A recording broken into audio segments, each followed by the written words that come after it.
It's the appointed time. We have the quorum, and we're going to begin our session 10 today on food safety. Members who would like to speak, please press the button. I now invite the Secretary to give the speech. Thank you, Chair. The Environment and Ecology Bureau is committed to ensuring food safety and environmental hygiene, as well as promoting the sustainable development of the local agriculture and fisheries industry.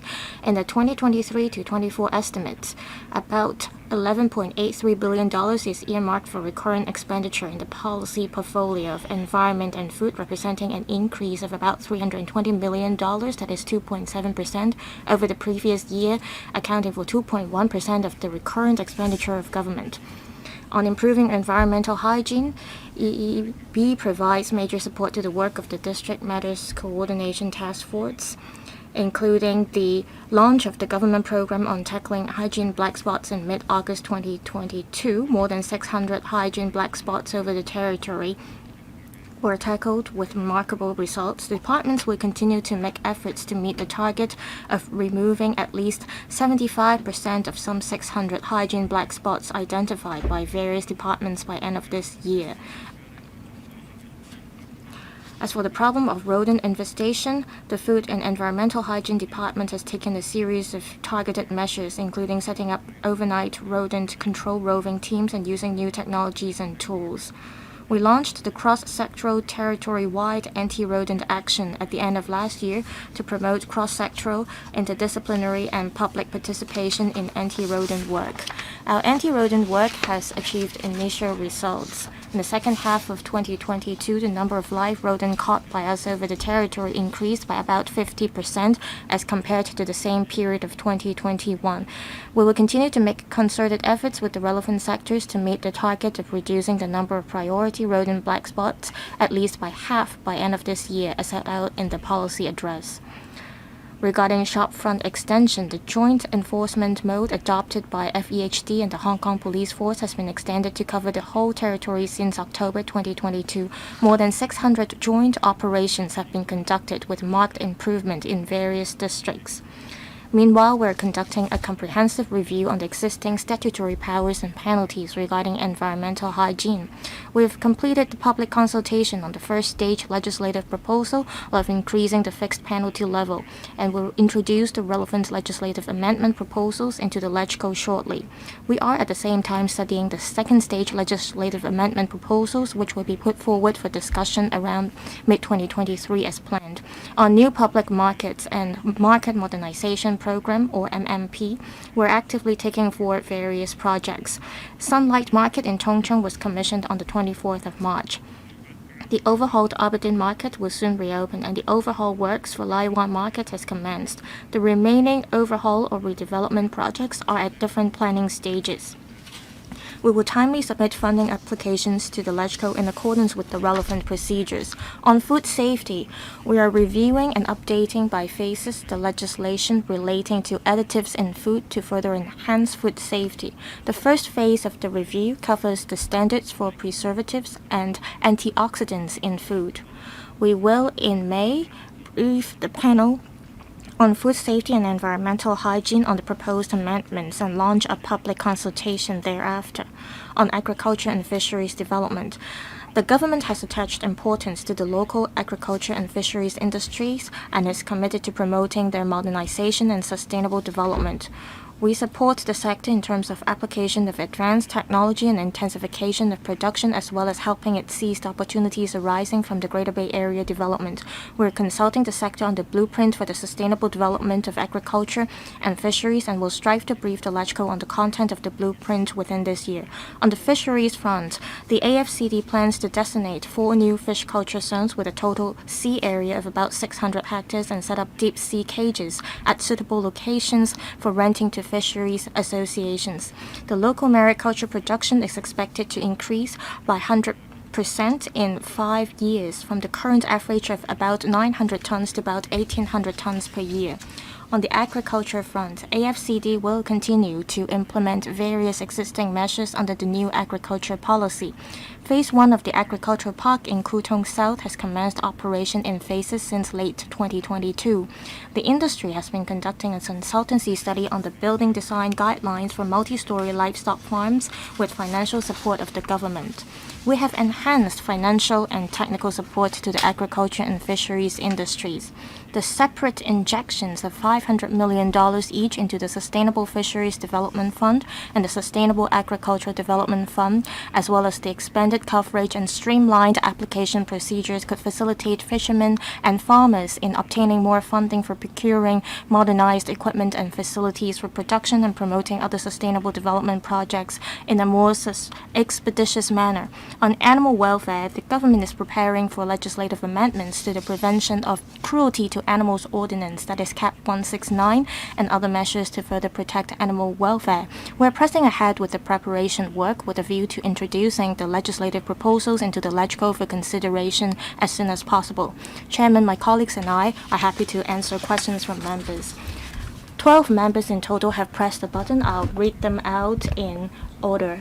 Kenneth Lau, Tommy Jern, Chen Yong, Chen Chen Ying, Stephen Ho, Nick C. Lam, Dr. Chow Man Kong, Chen Hoi Yan, Yim Kong, Tony Che, Dr. So Chun Wing, and Elizabeth Quat. 5 minutes for each member. We'll begin with Mr. Kenneth Lau. EEB F004 is a question from Mr. Stephen Ho. The EEB has set up a interdepartmental working group to assess the plan to discharge nuclear wastewater by Japan and the impact of the discharge on the public. I would like to ask why there is the need to set up the working group and the expenditure and manpower involved. It is an environmental problem that has an impact on all countries around the world. It is said that there will be exchanges of information with Japan to prevent discharge of nuclear wastewater from Japan. The administration said it will tighten the control on the imported aquatic products from Japan. I'd like to know if the administration will come up with a list of the prefectures of the imported food from Japan to be controlled to prevent problematic aquatic products that will be smuggled or imported into Hong Kong. Secretary, thank you, member, for the question.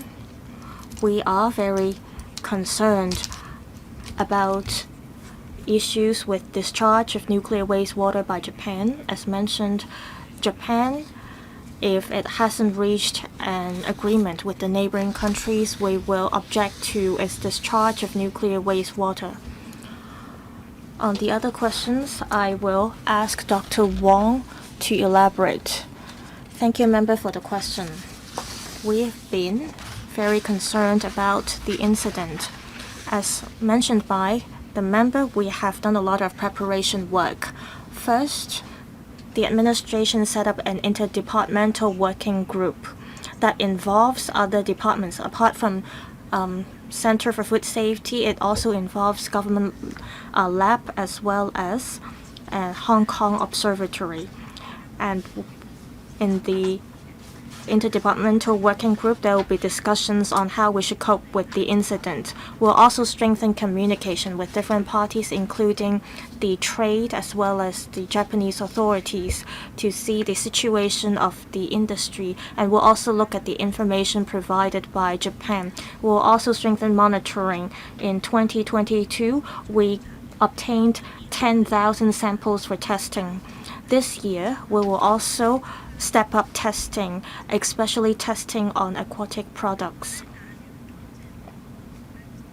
Also, if Japan does discharge nuclear wastewater. Apart from the assessment done by the working group and the monitoring work that will be done, we won't rule out the option of stepping up control. So you haven't responded to my question of whether you will increase manpower and expenditure. On manpower, we have, through internal redeployment, increased manpower to cope with the incident of Japan's plan to discharge nuclear wastewater. We've also procured equipment to step up testing. Next, Mr. Tommy Zheng. Chair, I would like to follow up on the question asked by Mr. Kenneth Lau, but I'd like to begin with my own question first. That is number EEBF 086. It's about public markets. We don't have to look at the figures in details.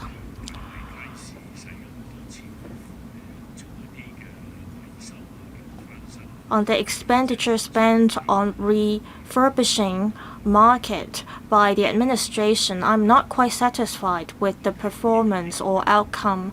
I see that there are still a lot of vacant stalls in public markets. FEHD has been working hard to promote these stalls.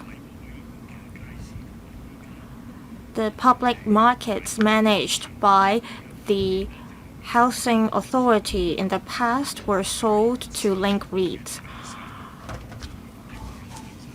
The size of these market stalls are fixed now. How popular are these stalls now? There are some historical issues to be solved.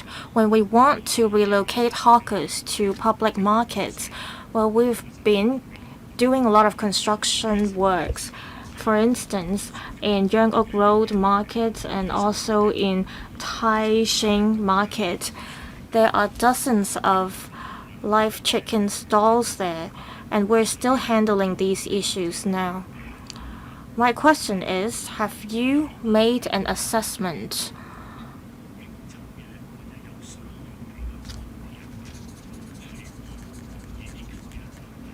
on how popular these stalls are? For instance, would it be easier to attract hawkers to these stalls if they're less competitive? Also, there are fewer and fewer live chicken stalls in public markets managed by FEHD. I think avian influenza can be controlled. You may want to consider whether members of the public would like to purchase live chicken and introduce live chicken stalls into markets. Secretary, I'll defer to the director for FEH to take the question about FEHD markets. With regard to live chicken stalls in our markets, now we have special design for such stalls in terms of ventilation and logistics routes, etc. We have separation for these stalls for prevention of avian flu. In newly built markets, we will adopt such design to provide for fresh chicken stalls. For the remaining questions, I defer to the director. Director, thank you, Chair. When it comes to the size of market stalls, it's true that in old markets, they are of a smaller size. For the new markets, well, the standards are higher. 23 square meters for live poultry stores, or for fish and butcher store and siumei store, over 16 square feet or square meters. We have 97 markets under the department. Over 70% of them were built in the 1980s and 90s. When they are fully modernized, and also in new markets, we will base the design on our new standards and specifications when it comes to the size of stores. When it comes to vacancy rates, we have let out over 11,000 stores of our markets. There are about 700 or so vacant stores. How do we improve the vacancy rate? There are various ways. First, for small vacant stores, we amalgamate them starting from 2004. As at end last year, 316 stores are merged. Stores have been merged to form bigger stores, and they are very popular. 250 or over 80% of them have been let. Another way is, now we know that due to patronage, circulation, or location of the stores, they are not very popular. We will adjust the upset rent for auctioning. This is another way. And then we will also relax the trades that can be allowed. We've introduced snack stores and also bakeries and other service industries, and they are popular measures. Thank you. Mr. Chen Yong. Thank you, Chair, and thank you, Secretary. My question relates to reply number 153. That is the IP cameras. I'd like to know how effective they are. How many successful prosecution of fly tipping have resulted because of these IP cameras? And this next question is reply number 139, and that is food trucks. Now, we used to have them, but they no longer exist, and they need a special vehicle license. Now, with relaunch of Hong Kong and in West Kowloon, we have also got a pilot scheme for gourmet. I'd like to know whether you can reconsider the provision of food trucks. Now, Mr. Stephen Ho has asked the greatest number of questions. I'd like to follow up on his questions on development of fisheries and agriculture and also hawker licenses. You should remove the red tape associated with license applications. Now, I have experience working with the government in social enterprises, and also food fair is always difficult to get a license. You can do away some of the red tape to lower the operating costs, and it will help the egg and fish industries. Can you consider reducing some of the restrictions to lower their operating costs? Director of FEH will take the questions about egg and fish. The question is whether we can remove some of the procedures. In general, we consider all these one by one to remove some of the procedures. Hopefully, since we are in the transition from stability to prosperity, we want to be more efficient to help the public. In terms of food licenses, we are already taking out measures to reduce procedures. As for license applications for stores, we will see how we can further remove procedures. Director.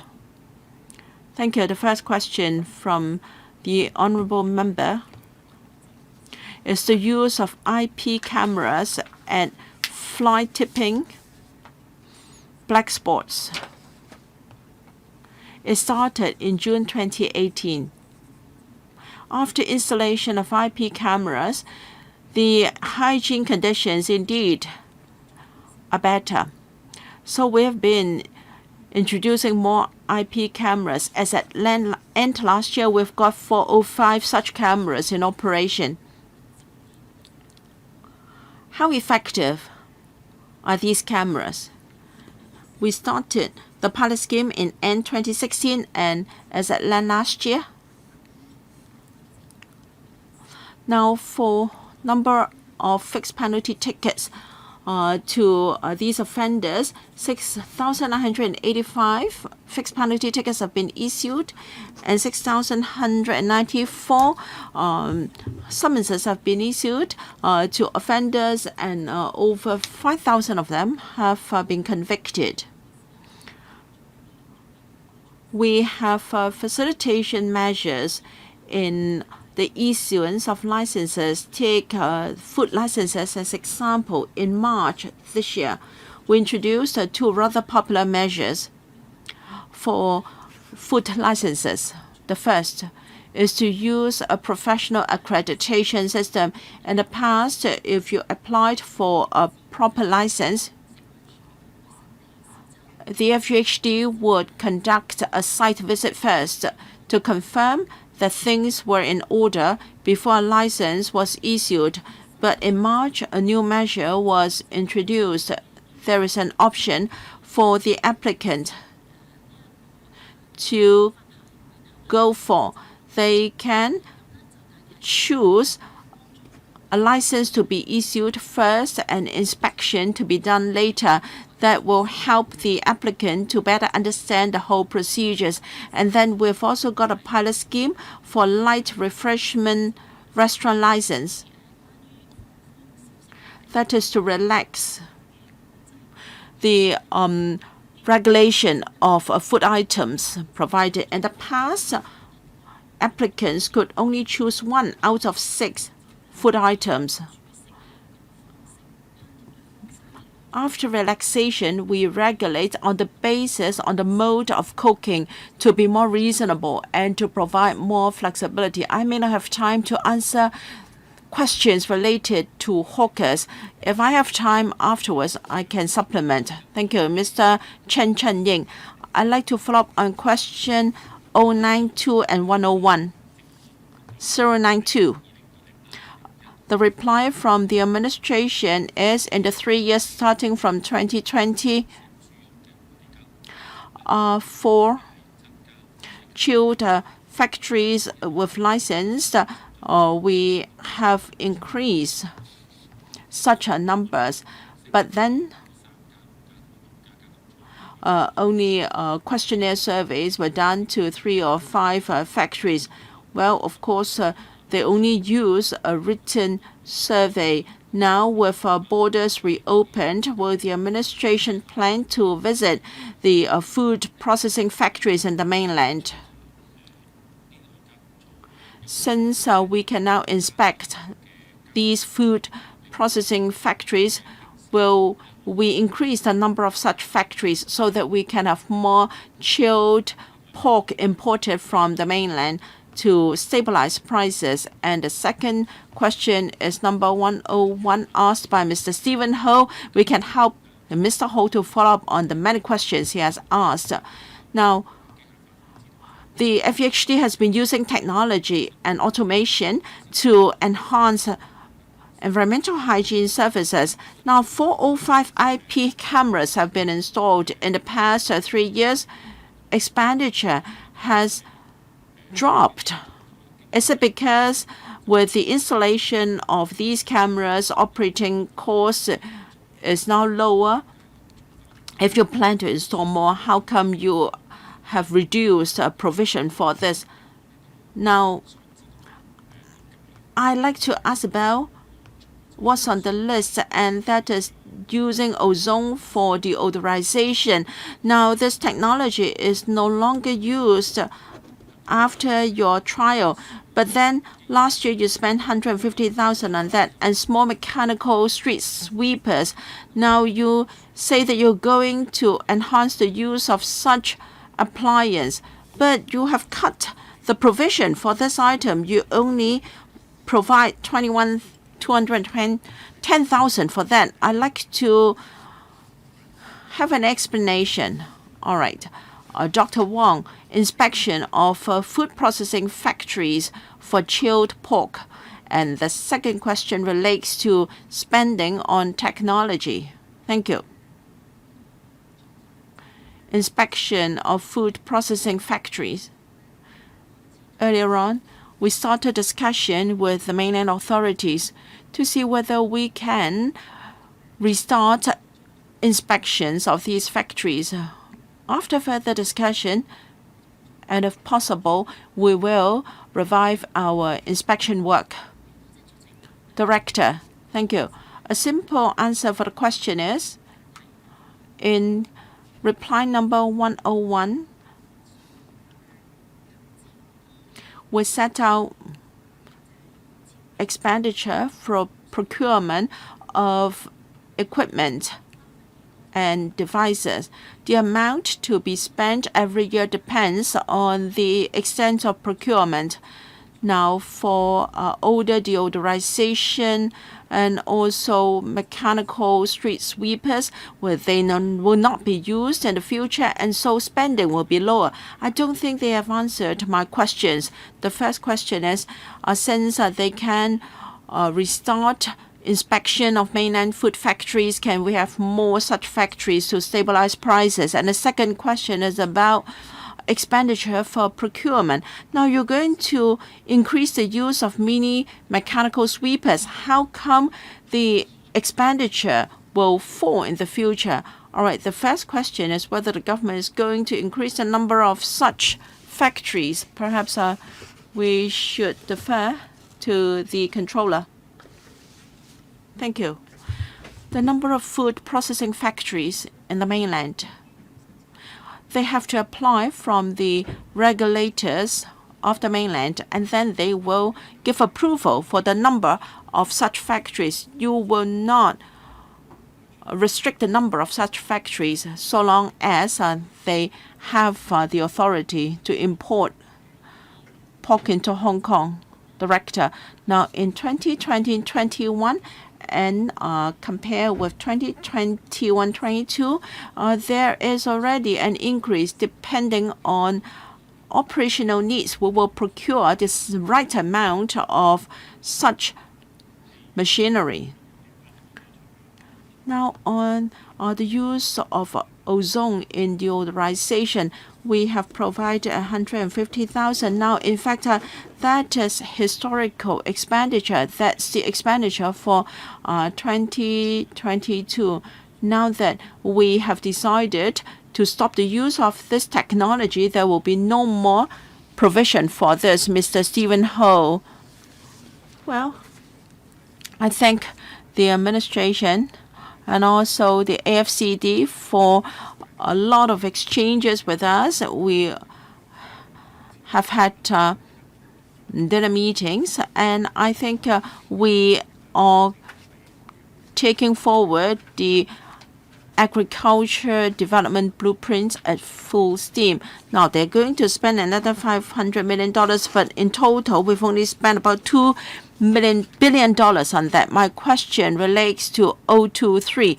There are 7 funds for this sector, but the government always like to refer to 2.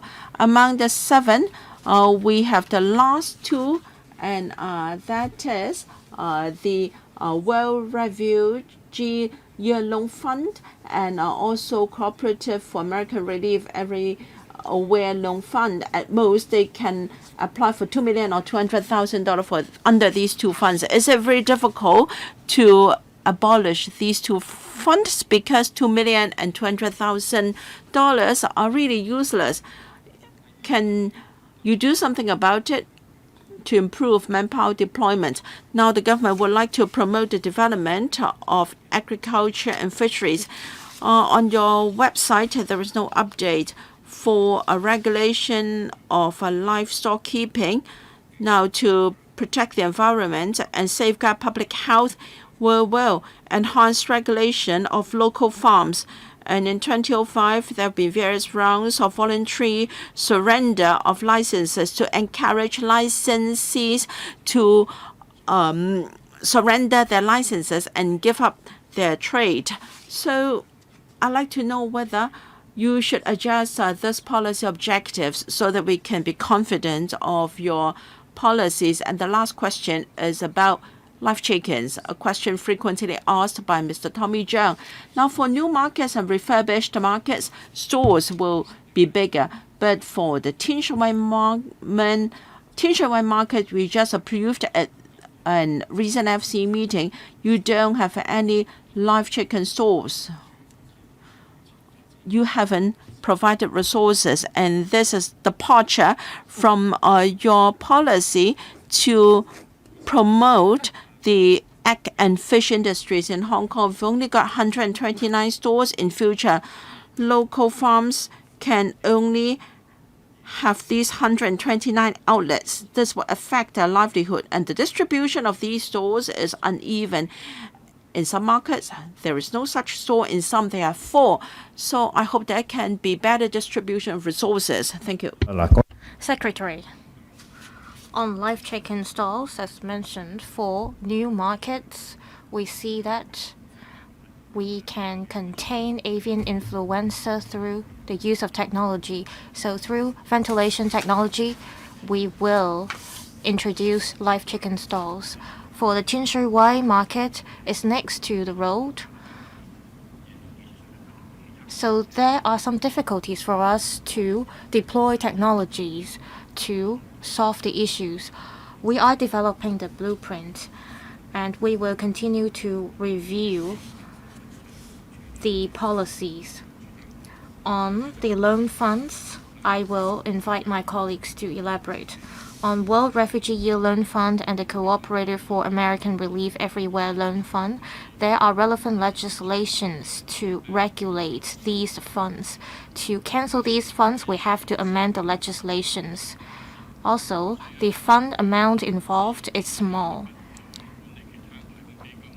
So we might as well manage the other loan funds to provide loans to members of the fishery industries. That is, we have these loan funds, but we have been ignoring them.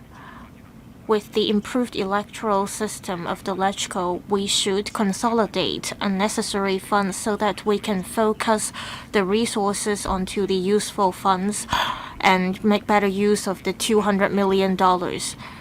So we should make good use of the sustainable development funds and put the resources into the 4 major areas of the industries. Otherwise, if you do not amend the legislations for some 4 to 5 decades, it will be an issue in the future. Next, Ms. Nixie Lam. I'd also like to follow up on the question number 004 on discharging of nuclear wastewater. The administration said that there is an interdepartmental working group involving the Hong Kong Observatory as well as the government lab, etc. So what does the working group do, and how often does the group call for meetings?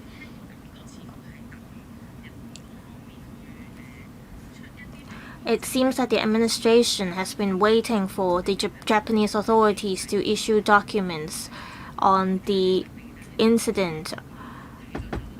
Do we have a separate assessment mechanism to assess the impact of the discharge of nuclear wastewater by Japan? I don't think we should rely on the Japan's side to provide information on the impact of human bodies of these nuclear wastewater. Will we follow up on the situation? In Hong Kong, we consume a lot of Japanese food products. I'd like to know the action plan of the administration. Another question is 011 on the prevention of cruelty to animals. I think the administration response was too brief. What do you mean by introducing a positive duty of care when you amend the legislation? And do you have a timetable for the legislative amendments? Thank you. Secretary, on the discharge of nuclear wastewater by Japan, I will ask Mr. Lee to elaborate on the prevention of cruelty to animals. I will ask Director of Agriculture, Fisheries and Conservation to explain the meaning of positive duty of care. Regarding the timetable, we plan to finish the work by the end of this year and introduce the amendments to the LegCo by then. Director, please. Thank you, member, for the question. On the interdepartmental interdepartmental working group, we have been holding a number of meetings already to follow up on the latest development of the Japanese authorities and the assessment from the international agency. We're not playing a passive role. We've been asking the Japanese authorities to provide various data for us to make an assessment.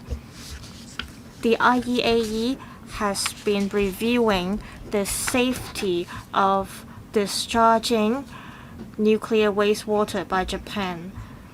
And on our action plan, according to the information we have, if Japan does discharge nuclear wastewater, in the initial stage, we will have to tighten control on the import of aquatic products from Japan, especially those from Fukushima and the neighboring prefectures. Center for Food Safety and the government laboratory has already procured the relevant equipment to do the testing. In the latest report we submitted, it shows that the government lab will finish the preliminary testing work or the preparation work. So we will step up control on the imported food from Japan. Dr. Leung on prevention of cruelty to animals. Well, on this, one of the recommendations from us to amend the Prevention of Cruelty to Animals Ordinance is to introduce a positive duty of care on persons responsible for animals. That is, including the responsibility to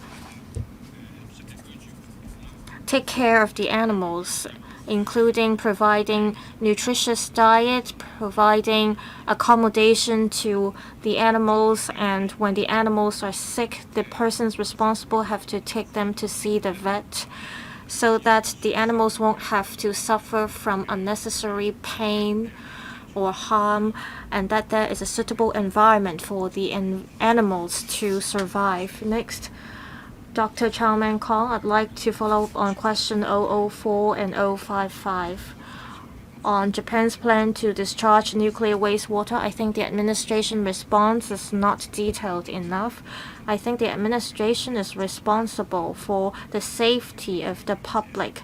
Well, Japan has been irresponsible to introduce plan to discharge nuclear wastewater.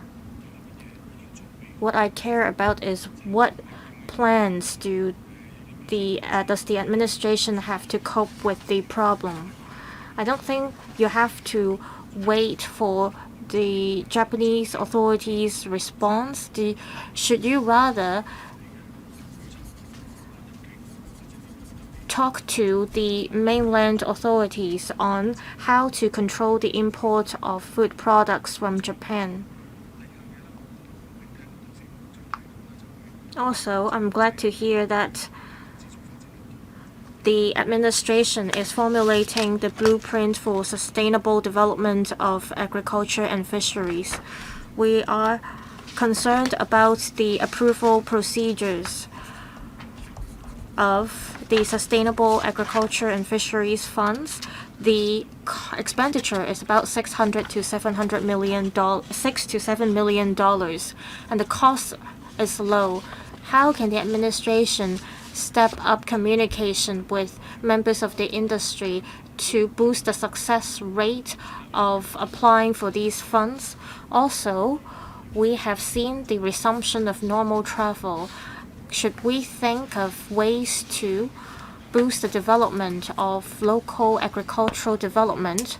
Should we bring members of the industry to visit villages on the mainland, or make reference to some successful projects from Southeast Asian countries? I see that the areas of agricultural lands in Hong Kong has been decreasing, and I don't think this is a good trend. I want to know what plans the administration has to boost the local agricultural development. Secretary. On the discharge of nuclear wastewater, we're not only liaising with the Japanese authorities, we also have been talking to the Foreign Ministry of the mainland and also the task force of the International Atomic Energy Agency. We've been in close communication with these parties, and I have also been in direct contact with one of the directors of the mainland authorities, so we'll get the first-hand information. On one hand, we have to prepare for how to step up control of the imported food from Japan. So we have finished the preparation work already. We have to have a backup plan in case the Japanese authorities do discharge nuclear wastewater. If they do discharge the wastewater, we have to step up control on the imported food products. We have to, based on the report from IAEA, to see how great an extent we have to step up the control. Dr. Leung, on the two questions raised by a member, one is about the application procedures of the two funds. We have streamlined the application procedures for the funds. Many of the applicants may be fishermen or farmers. When they have to submit information to support the applications, we try to minimize the amount of information they have to provide. Also, we only ask them to provide information after we have approved the applications in some cases. On the funding amount, for amount lower than $1 million, we ask them to submit documents by post. We also have increased the funding amount from $1 million to $2 million to encourage more members of the industry to apply through the streamlined procedures. We've also set up a task force.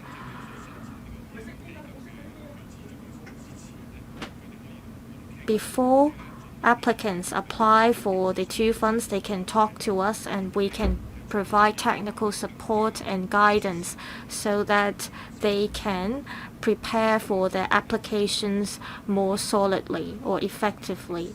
On visits to other places in the past, we have arranged for agricultural industry members or fisheries industry members visits to other places. As we have seen the resumption of normal travel, we will rearrange or resumed visits to fisheries and agricultural facilities on the mainland. Ms. Rebecca Chang, thank you. I've got three questions in relation to rodents. Question number 062. Now, as mentioned, in 2022-23, $360,000 were used to purchase rodent traps. And then apart from a thermal camera, this is an area we spend the greatest amount of money and was a new measure starting from 2022-23. So I'd like to know the basis for introducing this device to control rodents. I'd like to know the effectiveness. And for thermal detection cameras, well, we spent $3.8 million on that. Must we use thermal detection in order to trace the whereabouts of rodents? And the reason why I like to ask about rodent glues, this is because Kaduri Farm has appealed strongly to the public.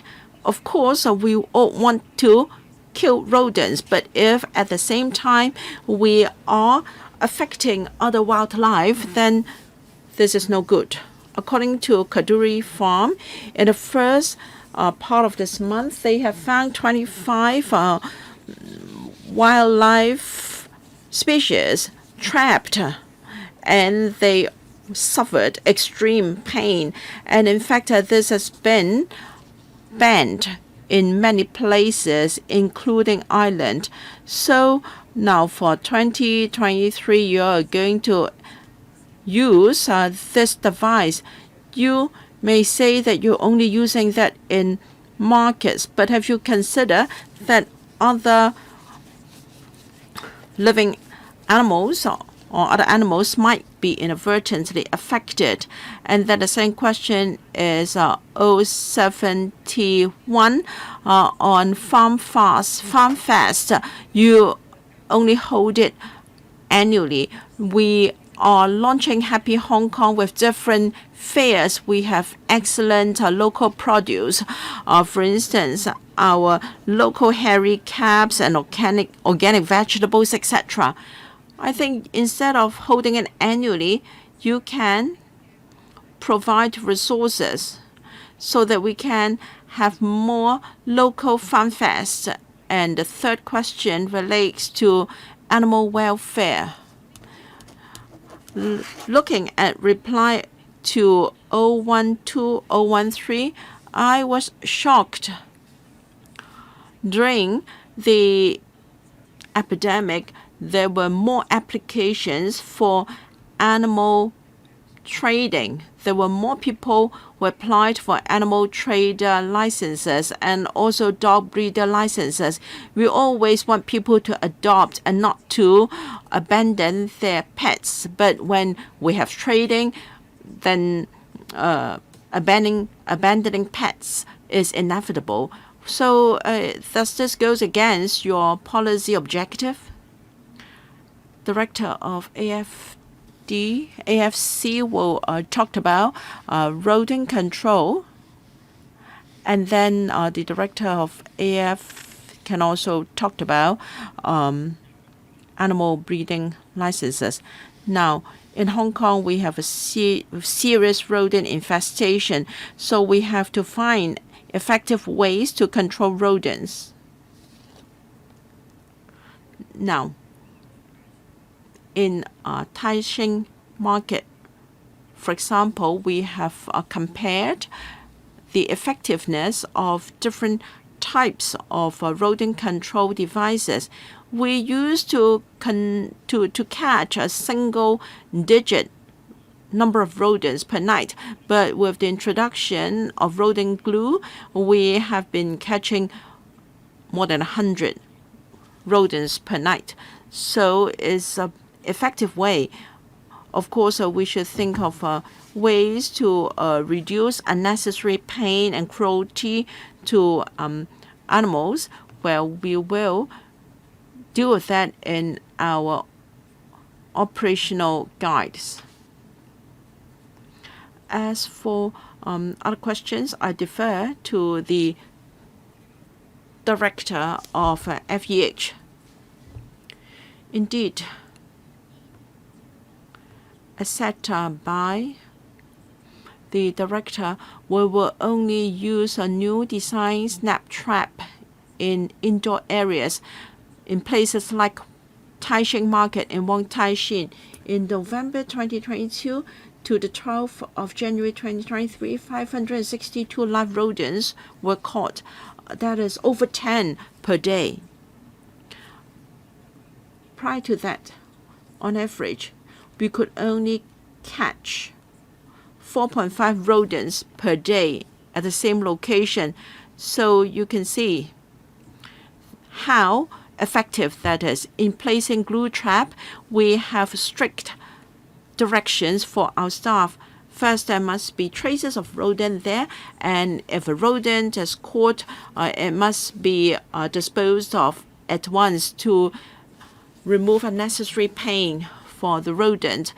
Now, after mid-April, we will place glue trap at some refuse collection points. We have no intention to place glue traps outdoors.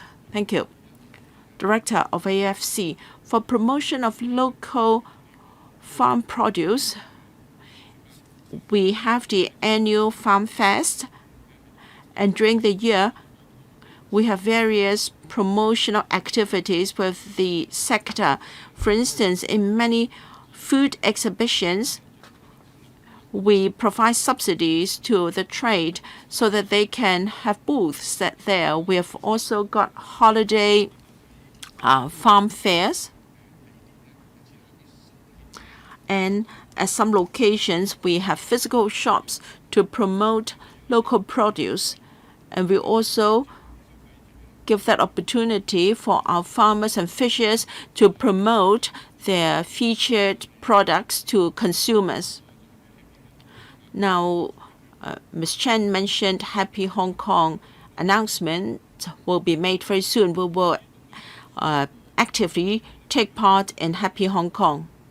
As for animal trading, every year we see ups and downs in the number of applications. Is totally market-led. But Ms. Chen is very correct. We promote people to be responsible pet owners. They should think twice before becoming pet owners. We also encourage people to adopt and do not abandon.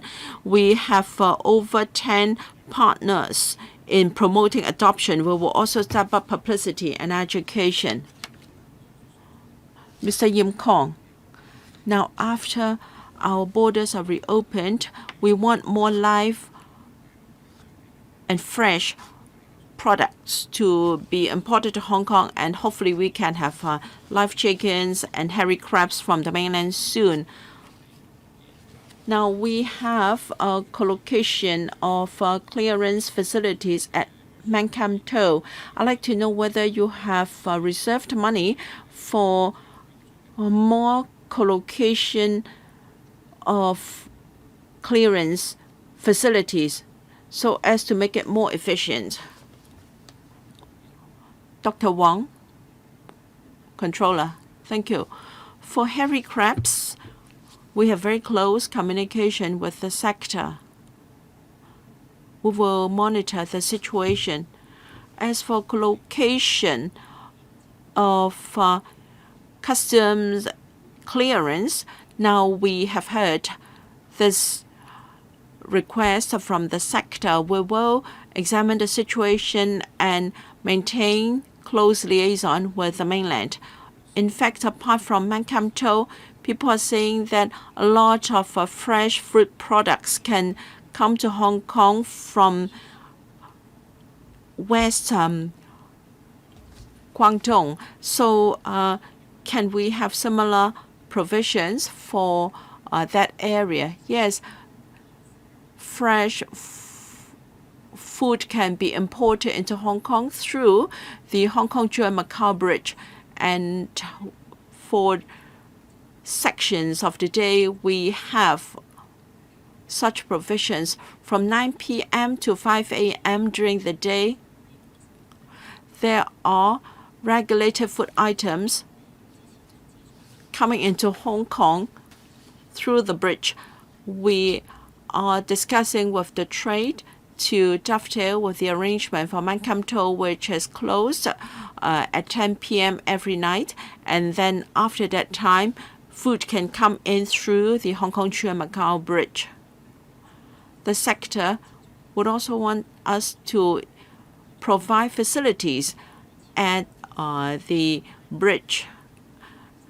The Center for Food Safety is now building new facilities. Hopefully, by the third quarter of this year, we can extend the operating hours. We hope that during night time, food items such as vegetables can come into Hong Kong through the bridge. The next stage is for us to consult the trade how we can better utilize the bridge for food importation to Hong Kong. Now, live fish has been imported into Hong Kong through the bridge, and then people are asking whether chilled chicken can be imported into Hong Kong through the bridge as well. I hope we can fully utilize the bridge. Thank you. Next, Mr. Tony Z. Thank you. I'd like to follow up on my own question. Reply number EFBF 144. also on rodent infestation. As the Secretary said, we have a serious problem with rodents in Hong Kong. According to the reply, we have 108 rodent black spots. I'm sure you have criteria for determining black spots. I hope the Secretary can explain to us what are those criteria. So we have 108. The Policy Address 2022 set up KPIs. That is, those black spots should be cut by half, at least by half during the year. Cutting it by half is that too lenient? Because hygiene issues should be resolved as soon as possible. How come the KPI is only to cut the number by half only instead of removing them all? I hope you can adjust your criteria on a regular basis so that we can minimize rodent infestation in Hong Kong. That is my first question. And the second question is related to EFBF 112 green burials. In January 2019, we set up the central registry or central register. I don't know whether the Secretary is satisfied with the performance, because in 2022, 1,492 cases registered. Well, a large reduction from 3,000 odd when the register first started in 2019. So perhaps the mechanism is not working well. Should we continue to use this approach? Have you considered how you can enhance the effectiveness of the Green Burial Central Register? The director for FEH can comment on the criteria for rodent black spots. As for green burials, indeed, we want to greatly promote green burials.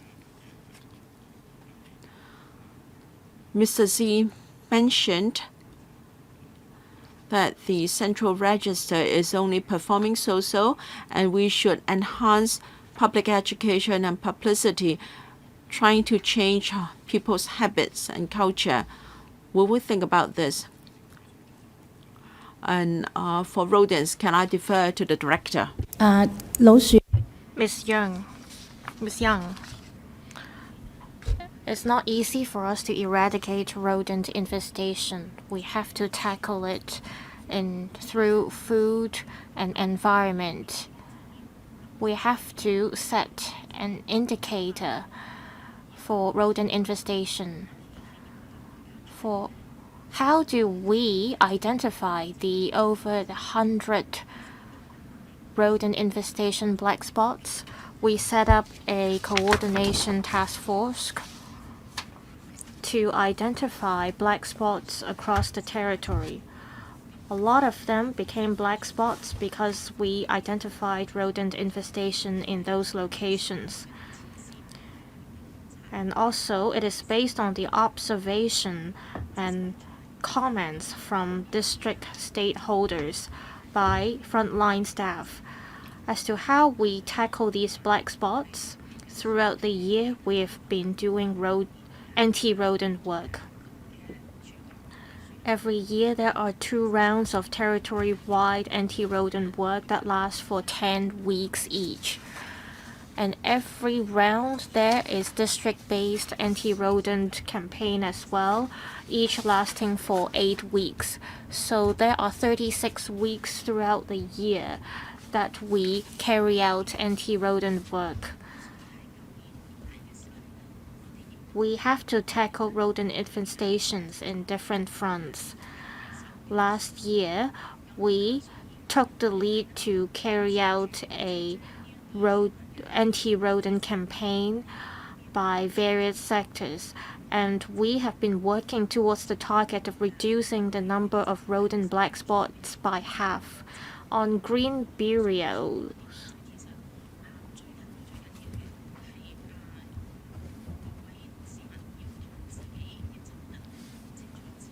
I think members of the public has to inform their family members clearly their wish. The central register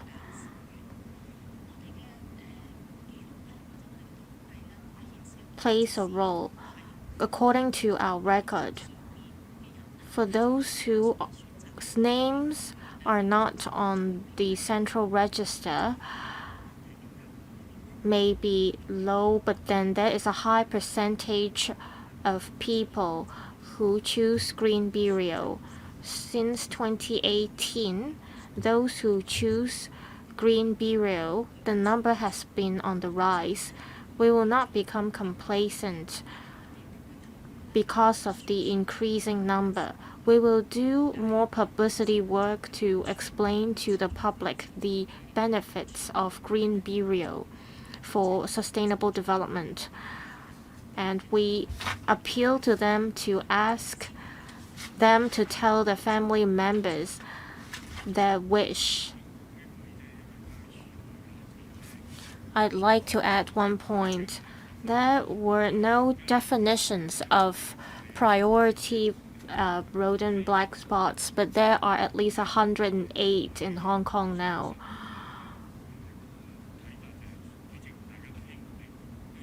How confident are you in terms of achieving your target? Your target is to reduce the number of black spots by half. It seems like it's not an easy target to meet, is that right? If it is not an easy target, how are you going to step up your anti-rodent efforts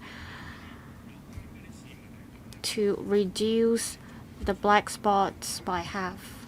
I believe the target is to completely eliminate all rodent black spots. So the question is, are you too aggressive or not aggressive enough, Secretary?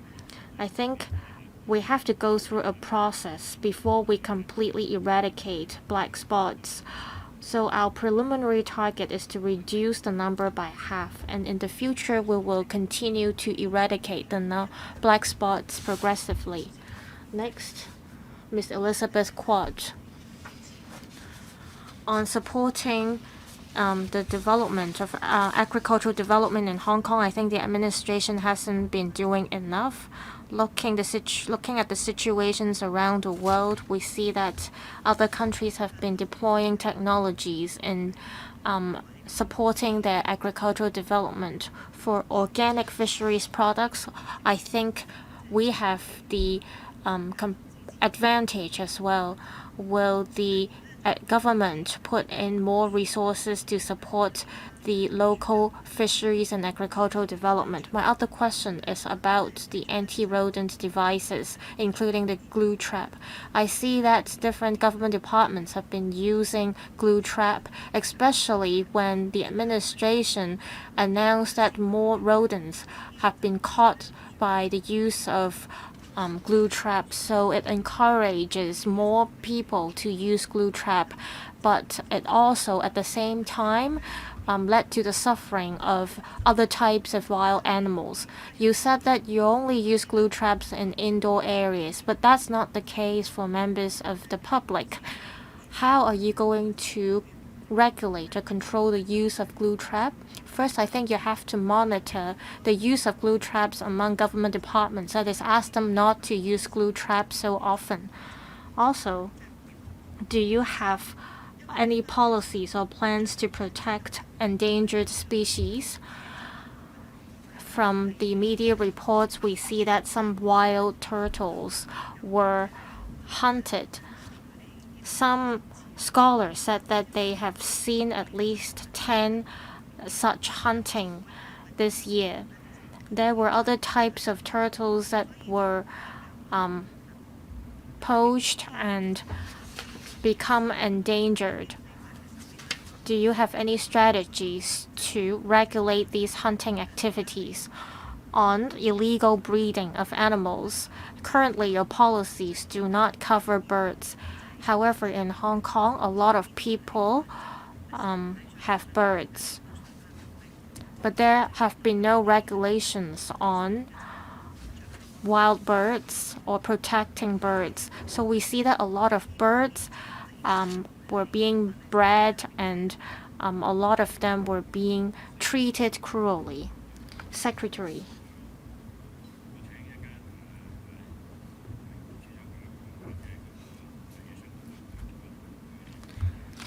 I'll ask Director of Agriculture, Fisheries and Conservation and my other colleague to elaborate on the other questions on agricultural and fishery development.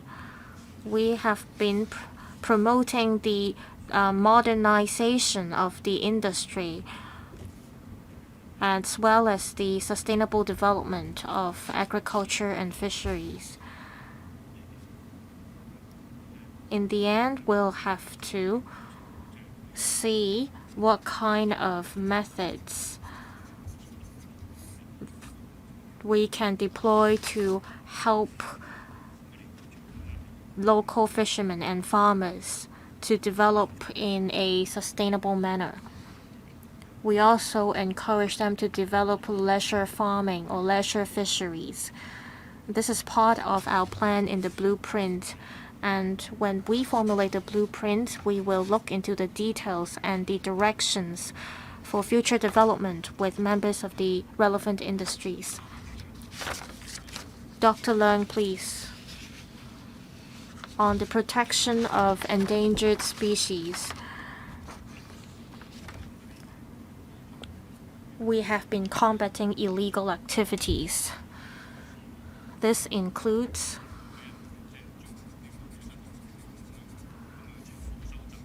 combating or operations in popular locations or black spots.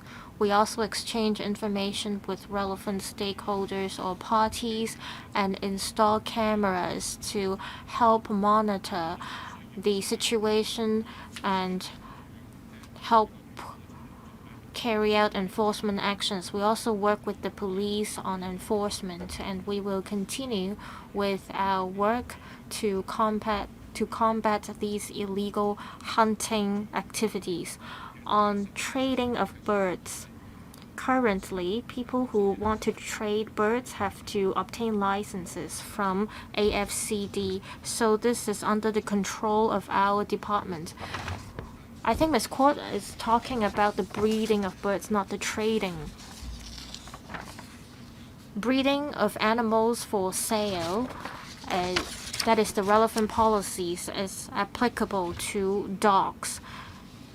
Moving forward, we will step up control on breeding of cats, and we will continue to monitor the situation, and if necessary, we will carry out studies. You only carry out studies when needed. We're already facing such issues, so you'll first work on dogs and then cats and afterwards birds. Can you not implement the studies in parallel? Director, we'll see if there is a need to implement control. Even if there is the need, we have to talk to the relevant organizations and members of the industry first. Perhaps you can let the director know about the current situation more clearly after the meeting. On rodent issues. Yes, Chair. As mentioned, the FEHD staff has to stick to stringent measures and guidelines when they use the glue traps. We will also provide advice and guidelines to government departments and the public on how to use these anti-rodent devices. We will educate staff of other government departments to take measures so that rodents will not suffer from unnecessary pain. Apart from using glue traps, when we deploy other anti-rodent devices, we are concerned and we are mindful not to harm other animals. For instance, we have introduced a new type of T-shaped bait boxes to prevent other animals from consuming these poisonous baits.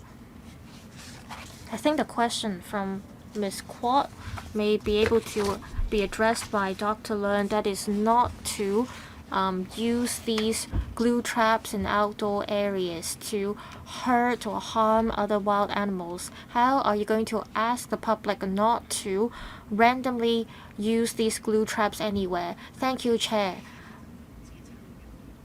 On one hand, the administration says it's going to roll out the legislative amendment on prevention to animal cruelty ordinance.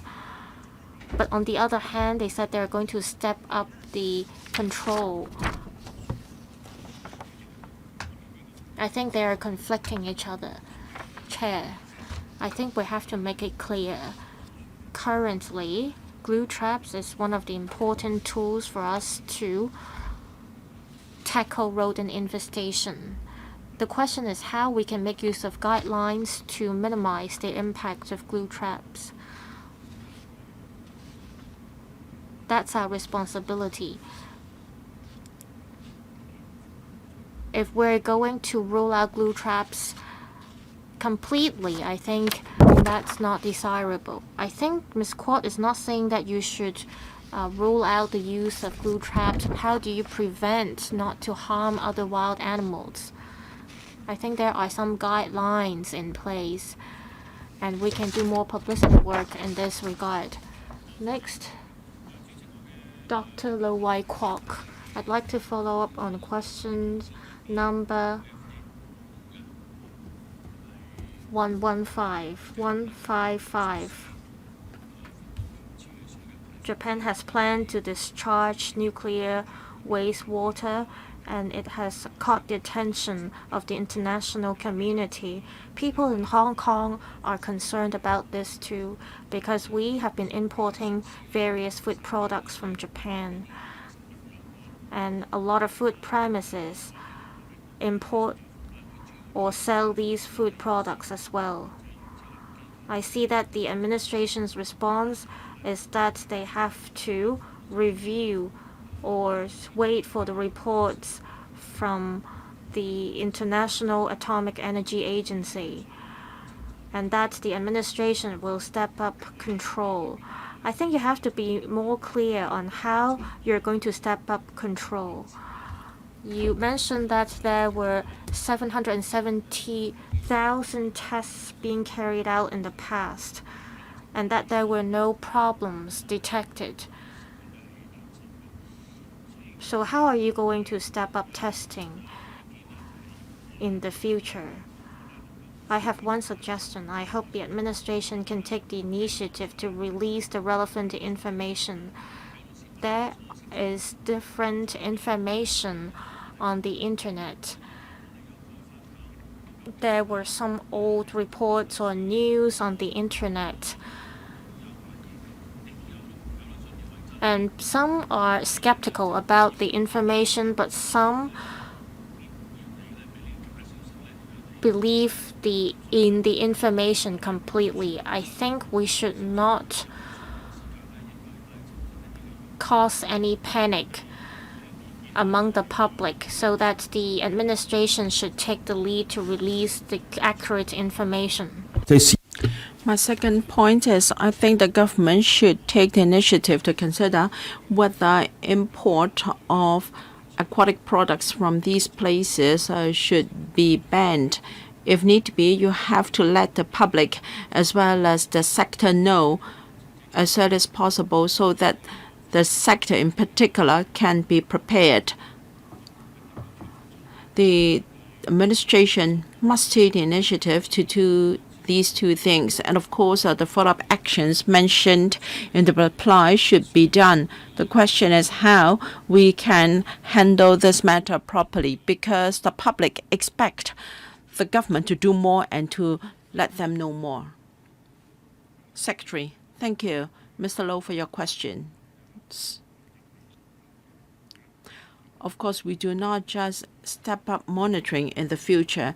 As mentioned, we will also enhance the regulation of food to be imported from Japan. The question is the extent and also the depth. We're waiting for the investigation report of the expert agency and also views of mainland experts. Yes, we will also consider information dissemination more often. And after the discharge of radioactive wastewater, we will announce the results of our monitoring on a daily basis. As for testing, we do not only do this after Japan starts to discharge wastewater. We have asked the Hong Kong government laboratory to procure new equipment to enhance the monitoring of food imported from Japan, and will be able to monitor the situation more carefully when the discharge of radioactive water has started, and will ensure that the public will not be misinformed by false information.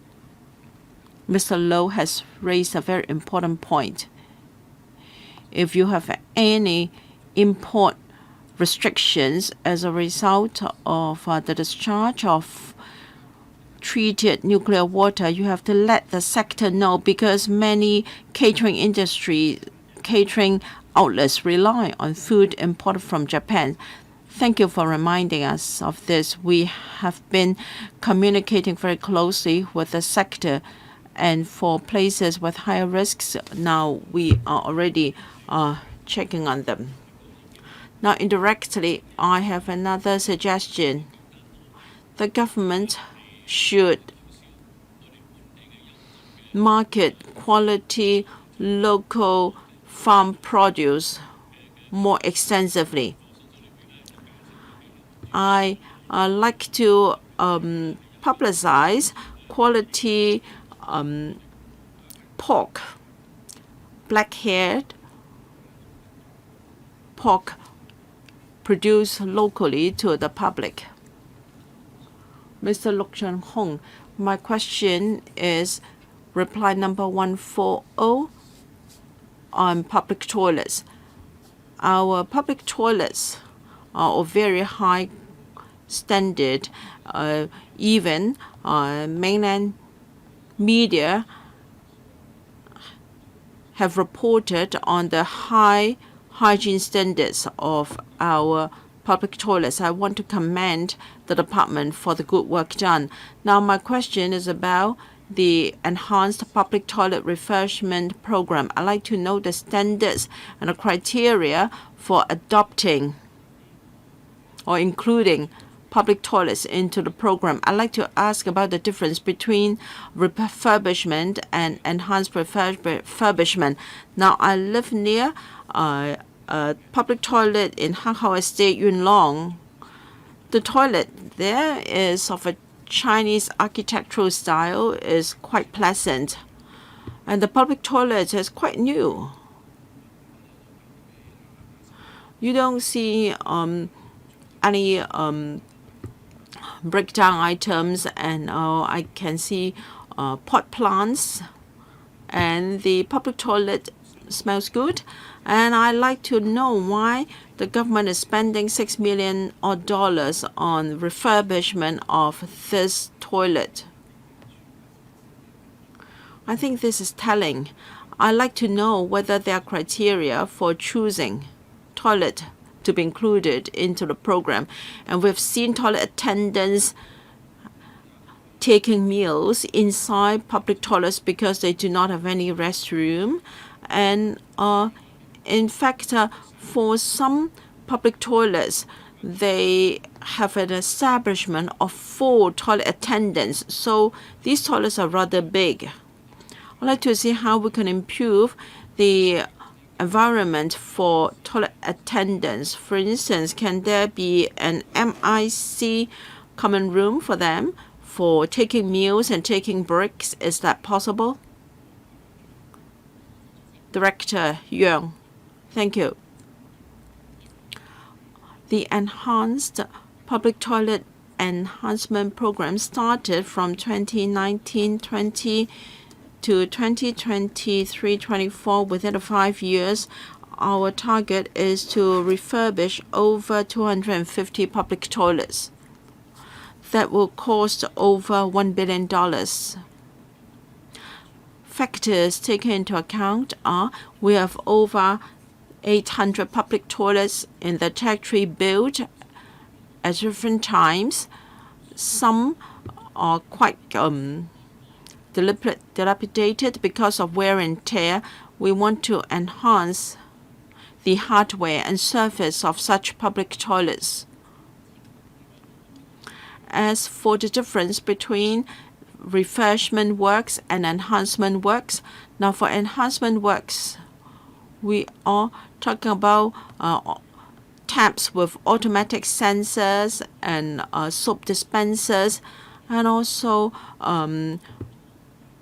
toilet flushing system with sensors and stainless steel toilet roll racks, and also solar-powered lighting. Refurbishment will be of a larger scale. Where possible, we will change the outlook of the market, of the toilet, and also the partitions, and improve the ventilation system, the drainage, and also water supplies systems. And we can have baby facilities and also elderly-friendly facilities. We also want to add universal accessible toilets, and that is a toilet for the disabled as well. Half of our public toilets are provided with this facility. I think they are very friendly for people with disabilities. As for the room for toilet attendants, well, for some toilets, for instance, are those at Fa Yuen Street and Ablay Street, the daily attendances are over 7,000, and some have less than 100 users per day.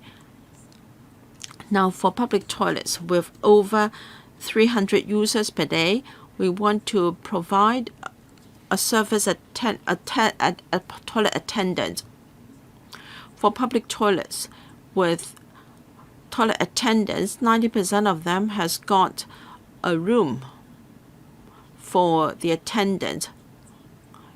However, we may not be able to do that if there is space limitation, but we will try to do that in the future. Well, then refurbishment is not that complicated, and yet you have to spend $4 million on that. Now, for enhancement works, they're not very complicated. Well, there is no replacement of sewers. I'm concerned about this topic. Can the department approach me after the meeting for details? Yes, please do so. Thank you. Next,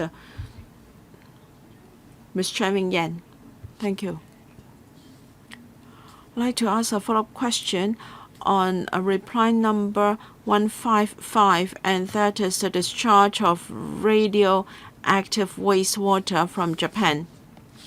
Japan plans to do that within a year, and the Center for Food Safety will increase the number of samples to be tested. The public as well as catering outlets would like to know your plan, and because the water will be discharged into the ocean, the reply says that aquatic products from Fukushima and the nearby prefectures will be put under tighter surveillance. I'd like to know the extent, and can you announce the arrangements earlier? And secondly, the government mentioned a number of measures in response to the action by Japan, and that includes procurement of monitoring equipment. Can you tell us the money involved. And then there will be more frequent dissemination of information. What is the extra manpower required? Can you let us know? Thank you. Secretary. Expenses for new equipment. Can I defer to Mr. Lee later? Or for the food safety center. We have to be prepared for the action. First, testing on our side to tighten control or regulation. The extent and depth will depend on the recommendations of the International Atomic Energy Agency and experts from the country. Because aquatic products from Fukushima and its nearby prefectures are at high risk, so we will impose import control on such products. We're already monitoring the radioactive level of the food products, and for comparison after wastewater is discharged. We will deploy existing manpower to do this, so for the time being we have no intention to increase manpower. If the workload is too heavy, we may have other plans. Currently, we feel that we'll be able to cope with our existing manpower. As regards the cost of equipment, can I defer to Mr. Lee? Thank you.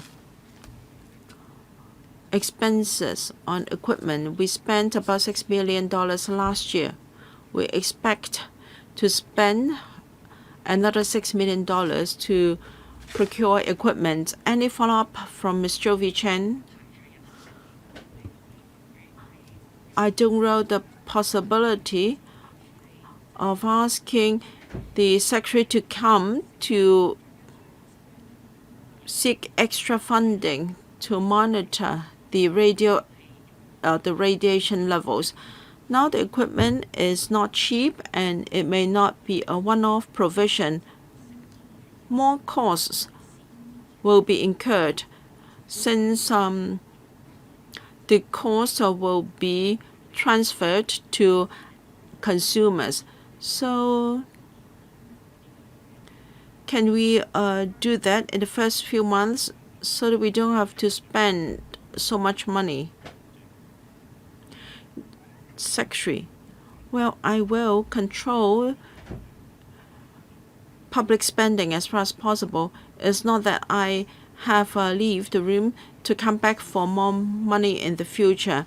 We will use existing manpower. If need be, we will use contract staff instead of adding civil service posts. You asked whether we will ban the importation of certain food products. Well, this is one of the measures we are considering. Second round will begin with Mr. Stephen Ho. Thank you, Chair.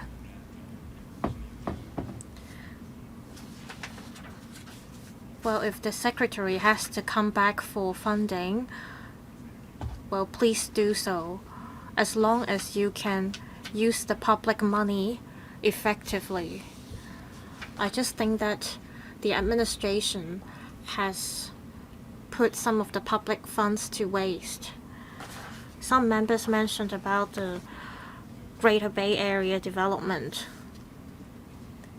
Now that we have resumed normal travel, of course I agree that there should be visits to the mainland.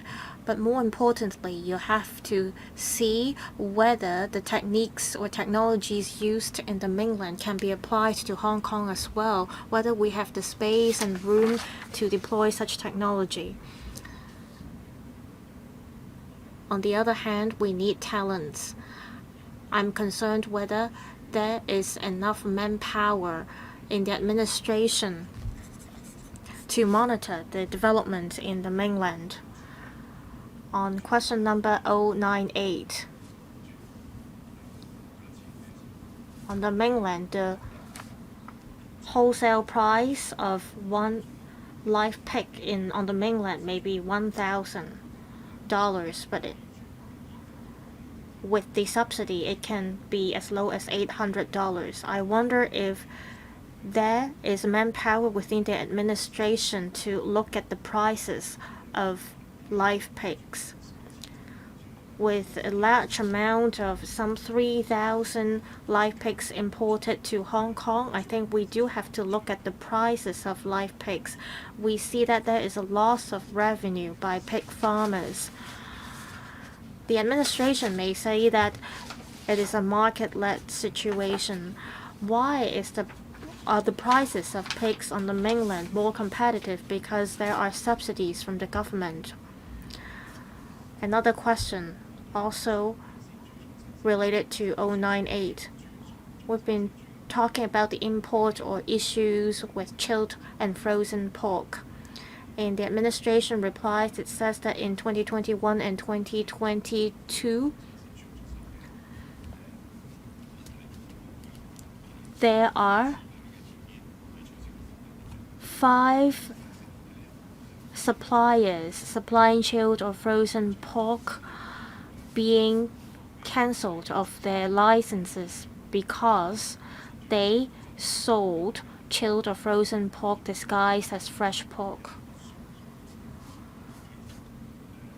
There should be a review mechanism in place. Is there enough manpower from FEHD to enforce these legislations to ensure that members of the public in Hong Kong can get real pork? The general public may not be so smart to tell that the disguised pork, the pork was disguised as fresh pork. So it does have an impact on the public. So there was an increase from 2 cases to 5 cases of such problems.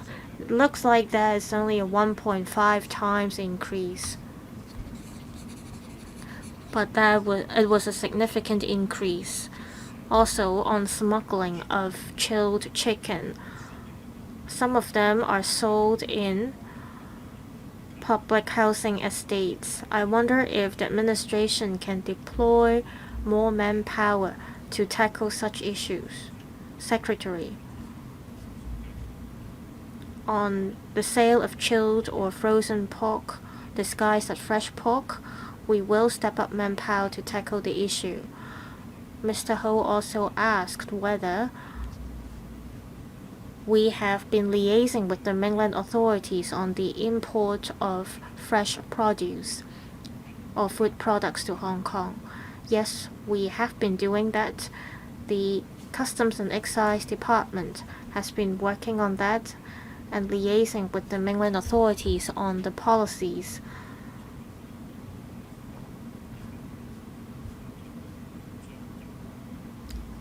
For some time, there's been issues we face regarding the import of food from the mainland, so we have been liaising with the relevant authorities. We have to look at the issues in a more holistic manner. We will continue to liaise with the members of the trade and mainland authorities to see how we can improve our efforts. On the other question, I'll defer to Director of Food and Environmental Hygiene. We are concerned about the issue of chilled pork and fresh pork. It's hard to tell the difference because even if you send the samples to government lab, they will tell you that they're all pork. But we will follow up with the complaints we received, and we do a lot of inspection and work and patrol and disguise operations. On inspection in 2022, we have conducted over 10,000 inspections to fresh food outlets and relevant markets. In 2022 to 2023, we also conducted 60 surprise checks, including 120 licensed outlets and 2 market stalls. When we carry out inspections, we check whether the owners have the relevant licenses they need to obtain. There are stringent food regulations or rules. Any licensed food or fresh food outlets, they have to get our written permission before they can sell chilled, frozen, or fresh pork. If they want to sell chilled, frozen, or fresh pork at the same time, they have to add food labels on chilled or frozen pork products. Otherwise, they will be liable to $50,000 of fines and 6 months of imprisonment. Mr. Stephen Ho, on the subsidies or issues regarding subsidies is not just restricted to the pork industry, but it also happens in other sectors as well. We'll wrap up the meeting today. Thank you.